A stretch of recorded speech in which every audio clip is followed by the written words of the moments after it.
welcome back again sa aming channel. Alam ko napaklik ka sa video na to kasi nga curious ka kung ano naman yung bago naming shamu dito.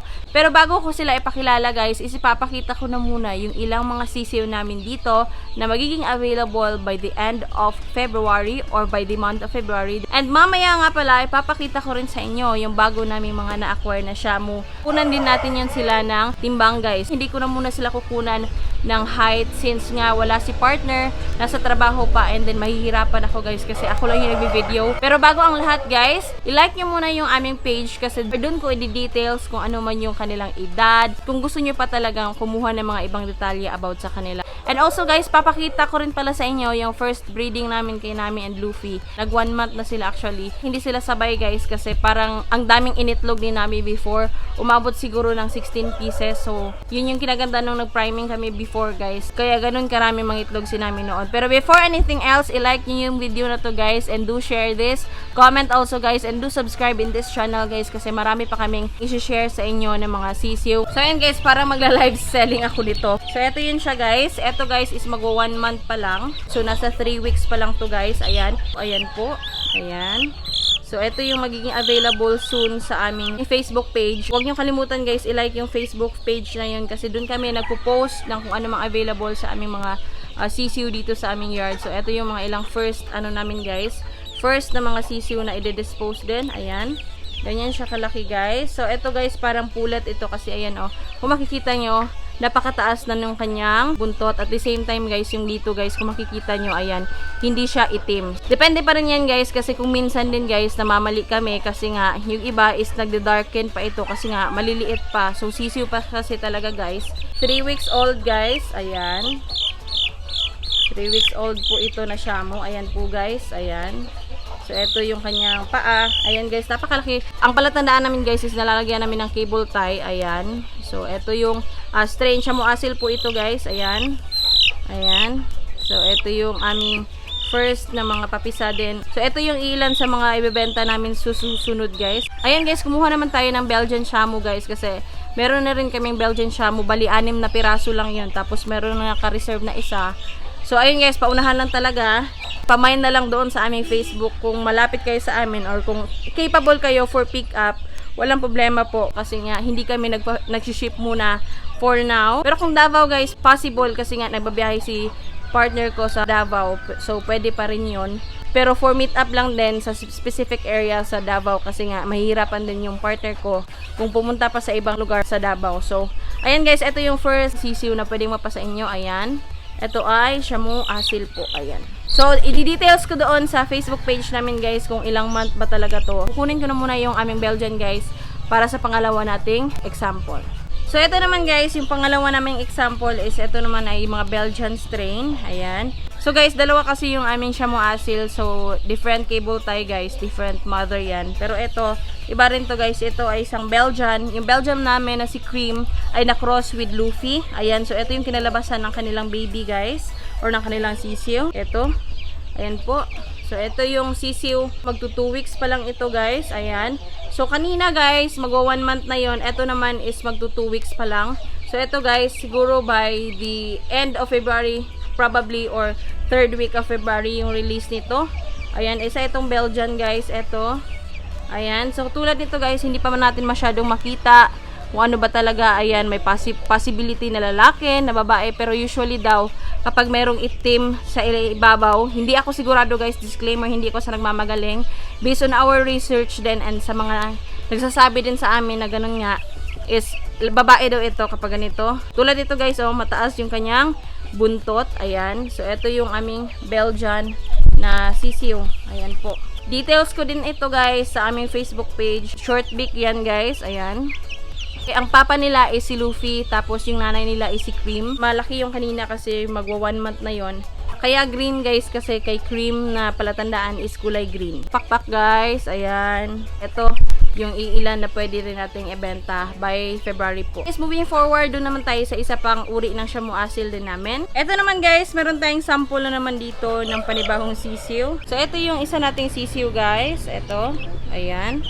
Ayan po. Ganyan po yung kanyang tindig. Ayan.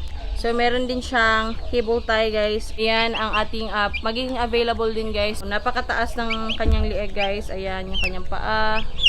Ayan po. So, ayan yung ating sisiw. So, i-details ko rin to, guys, doon sa aming Facebook page. Ayan, guys, ito ay nasa 1 to 2 weeks old. Ayan. So, ito yung ating magiging available din soon dito sa aming Facebook page at maging sa aming yard. So, for pick up only, guys. Ayan, pamay na lang po doon. So, ayan, guys. So, ayan yung ating another sisiw din. So, ayan, moving forward, guys. So, ito naman pang sunod, guys. I believe isa itong lalaki, guys. Ito, makikita nyo naman. Wala po siyang buntot or anything. Wala pa yung tail niya. Ayan. Pero napakalaki na nito, guys. Siya muasil po ito. Ayan. So, lalaki po ito, guys. Ayan, kung makikita nyo, wala pa talaga siyang any color doon sa kanyang neck. Yung kanyang buntot naman, wala pa talagang humuusbong, guys. So, ito, yung ating another sisiw dito sa ating yard. So, guys, ganyan yung kanyang mga paa. Napakalaki din, guys. Ayan. Ididetali ko po doon, guys, kung magkano sila at kung ilan lang sila. So, ayan yung ating mga sisiw dito. Ayan, guys. Ayan, o. Ito naman yung sunod na example natin, guys. Kulay yellow naman yung kanyang palatandaan. So, different mother kasi sila. Ayan. So, nasa 1 week old to 2 weeks old pa lang to, running 2 weeks old. Ayan na yung kanyang itsura. Babae din po ito kasi ayan. 2 weeks old din na isa pang set ng ating mga pwedeng ibenta by February. Ayan po, guys. Ayan. So, babae naman to, guys. So, depende, guys. Kasi yung iba hindi ko pa nakikita or hindi pa namin ma-identify talaga kung stag ba or pulet. Didetalya na lang namin sa Facebook, guys. As soon as possible na malaman namin, guys, kung stag ba or pulet. Ayan. Meron tayong kulay green, blue, yellow, at saka yung orange, guys. So, pili lang kayo doon kung ano yung gusto nyo. Doon sa aming Facebook page, guys, i-attach ko yung parents nila. Kung sino nga ba yung parents nila. So, ayun yung ating mga available na sisiw by the February, guys. So, medyo maliit lang, guys, kasi tulad nung kulay green is meron lang kaming 6 na pieces nun. Tapos, naka-reserve na agad yung isa. 1 week old pa lang, guys, meron nang ilan na nagre-reserve. Hindi pa namin alam kung saan yung stag or yung pulet, guys. Diyan na din po kami nagsisend ng details kasi para nga ma-inform din namin yung aming buyer na ganito, ganyan po yung magiging itsura. Ngayon naman, guys, ayan, napakita ko na sa inyo yung mga ilang pwede naming ibenta for February. Ang ipapakita ko naman sa inyo is yung mga unang naging anak ni Nami and Luffy. Unang mga strain nila. Kasi nga, guys, dalawa lang yung nabuhay. Una, yung babae, guys. Kung matatandaan nyo, ganito rin yung kulay ni Nami before, guys, na bata pa siya.